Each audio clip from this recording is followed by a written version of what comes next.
Uma boa noite para quem nos acompanha nesta terça-feira, dia 22 de outubro. Eu sou Isabela Melano e agora vamos aos destaques do Poder Judiciário. Supremo Tribunal Federal invalida partes de decretos presidenciais que mudavam os critérios de escolha e composição do Conselho Nacional da Pessoa com Deficiência. O destaque é de Carolina Cassola. A decisão foi unânime, porém manteve a atual gestão do Conselho, eleita para o período de 2022 a 2025. Com base na desigualdade de gênero, Justiça Brasileira assume medidas para combater a discriminação e a violência sofrida pelas mulheres.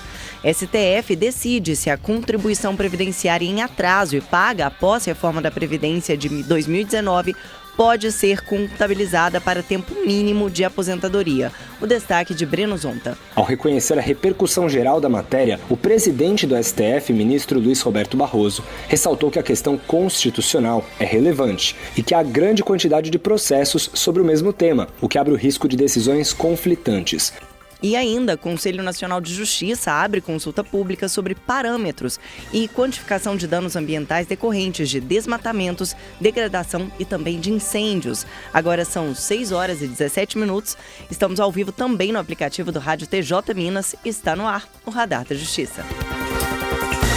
Rádio TJ Minas, Radar da Justiça. O Supremo Tribunal Federal anulou normas que mudavam critérios para a composição do Conselho Nacional de Pessoa com Deficiência. Quem traz os detalhes é a repórter Carolina Cassola. O Supremo Tribunal Federal invalidou parte de 2 decretos presidenciais assinados pelo então presidente da República, Jair Bolsonaro, que mudavam os critérios de escolha e composição do Conselho Nacional da Pessoa com Deficiência, o CONADE. A decisão foi unânime, porém manteve a atual gestão do Conselho, eleita para o período de 2022 a 2025, e todos os atos praticados desde então até o final do mandato dos atuais conselheiros. A ação foi proposta pela Federação Brasileira das Associações de Síndrome de Down contra 2 decretos, um de 2019 e outro de 2021. Com base no voto do ministro relator Dias Toffoli, o plenário considerou que é inconstitucional a norma que, a pretexto de regulamentar a participação da sociedade civil no CONADE, acaba por dificultar. O CONADE é um órgão consultivo e deliberativo, atualmente vinculado ao Ministério dos Direitos Humanos e da Cidadania, com o intuito de acompanhar, sugerir e fiscalizar a adoção de políticas públicas para a inclusão social das pessoas com deficiência. Uma das mudanças promovidas pelos decretos foi a retirada do direito a voto para representantes de categorias de empregadores, trabalhadores e comunidade científica. Para a entidade representante das pessoas com síndrome de Down, essas alterações enfraquecem a presença da sociedade civil no CONADE, violando o princípio da democracia participativa. Da agência Rádio Web, Carolina Cassola. Agora são 6 horas e 19 minutos e o Corpo de Bombeiros vistoriou hoje, por cerca de 1h30, a sala localizada no 2º andar do anexo 2A do STF, que foi foco de incêndio que assustou servidores e também funcionários na noite de ontem. Os bombeiros entrevistaram as pessoas que estavam no local do incêndio e, além de engenheiros também do tribunal, também recolheram alguns equipamentos para análise laboratorial. A previsão é que dentro de 30 dias o STF receba o laudo sobre o incidente. O local já foi liberado para início da limpeza e reformas que serão necessárias no local. Agora são 6 horas e 19 minutos. O STF discute se a contribuição previdenciária em atraso pode ser contabilizada para tempo mínimo de aposentadoria. Quem traz os detalhes é o repórter Breno Zonta. O Supremo Tribunal Federal vai decidir se a contribuição previdenciária em atraso e que foi paga após a reforma da Previdência de 2019 pode ser considerada para a contabilização da regra de transição para a aposentadoria por tempo mínimo de contribuição. A discussão teve repercussão geral, reconhecida pelo plenário virtual da Corte. Ainda não há data para o julgamento do mérito.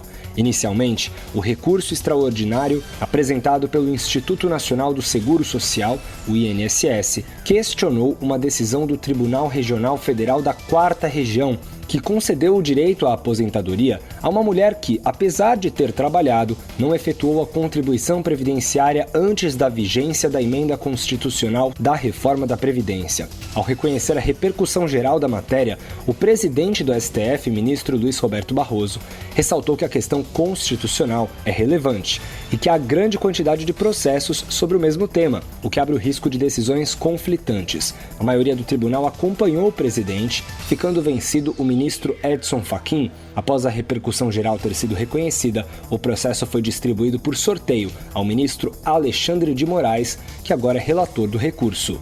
Da agência Rádio Web, Breno Zonta. 6h21 e com o objetivo de integrar policiais judiciais de todo o país, a Academia Nacional de Polícia Judicial encerrou em Brasília o ciclo de capacitações de 2024. As 5 etapas promovidas ao longo do ano reuniram mais de 230 policiais judiciais das 5 regiões brasileiras em torno de um programa de ensino que incluiu diversos aspectos da segurança institucional.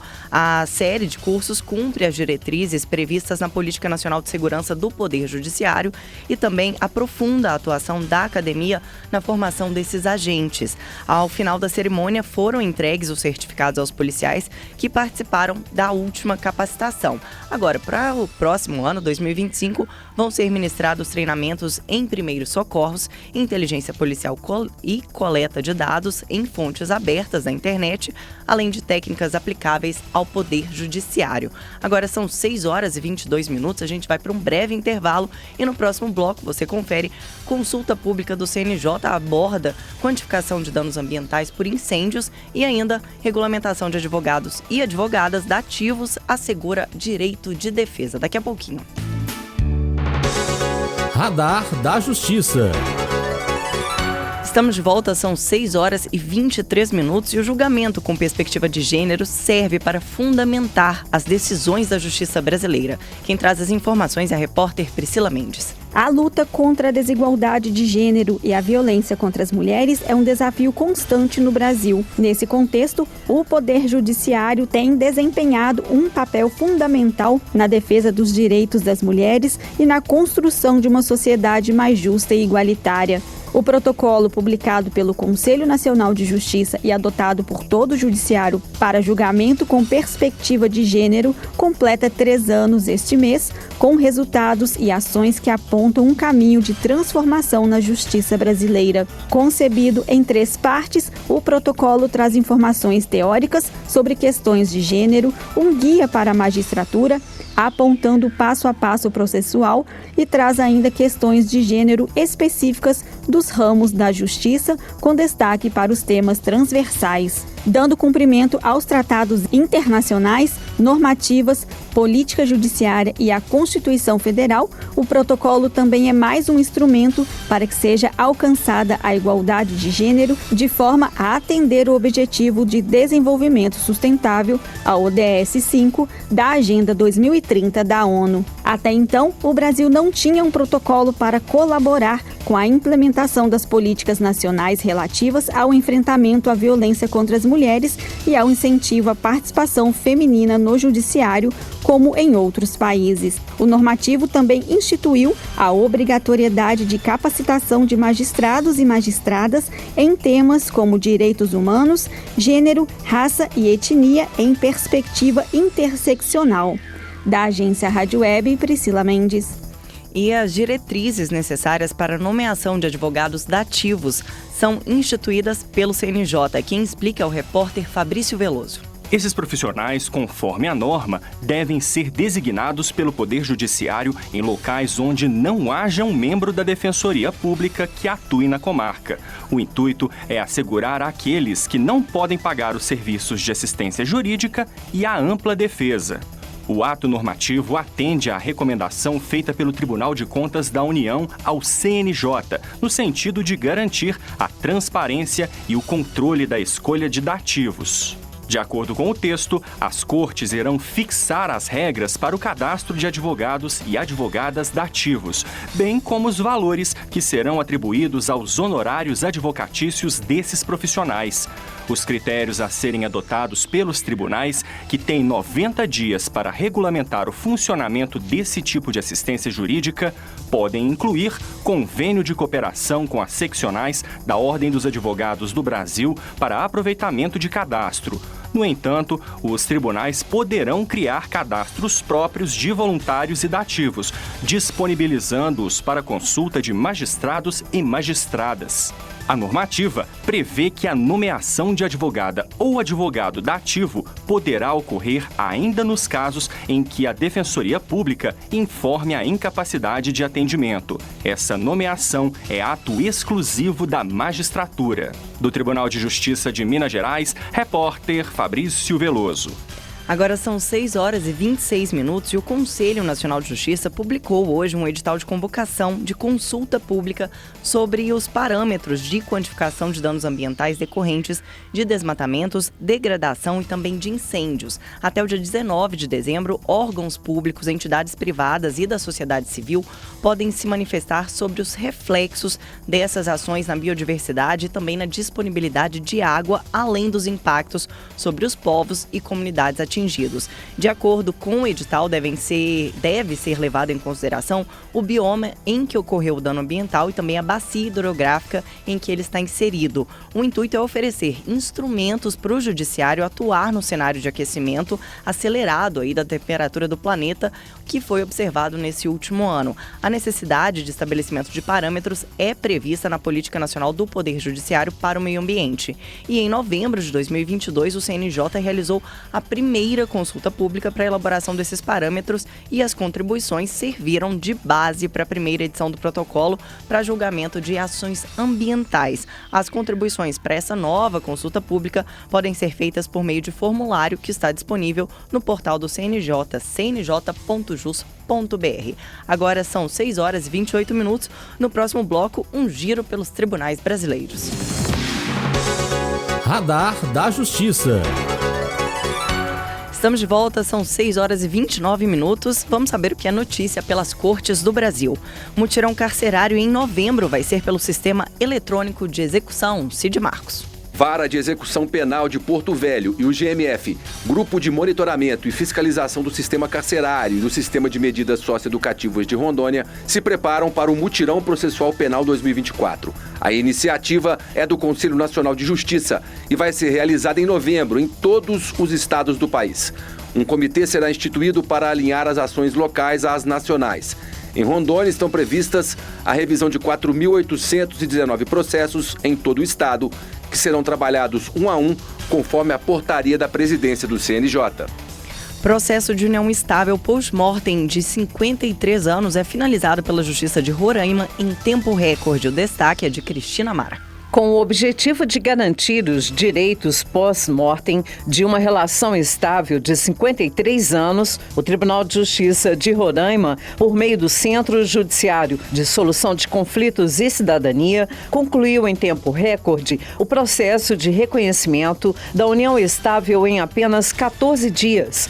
O processo envolvia o reconhecimento de uma união estável que durou de 1971 a 2024. A ação foi conduzida em parceria com a Defensoria Pública do Estado de Roraima e encaminhada pela primeira vara de família, que optou por buscar a mediação como alternativa ao julgamento formal. E a Justiça de Goiás leva serviços de cidadania ao entorno do Distrito Federal. Mércia Lívia. O Tribunal de Justiça do Estado de Goiás realizou o 9º Sejusc Regional em Ação, levando uma série de serviços de cidadania para 4 cidades da região metropolitana do entorno do Distrito Federal. A iniciativa teve como objetivo descentralizar os serviços de conciliação e mediação, facilitando o acesso à justiça para a população dessas localidades. Os serviços da área jurídica incluíram a realização de audiências de conciliação, questões como divórcio, reconhecimento de união estável, como também a realização de exames de DNA para investigação de paternidade através do programa Pai Presente.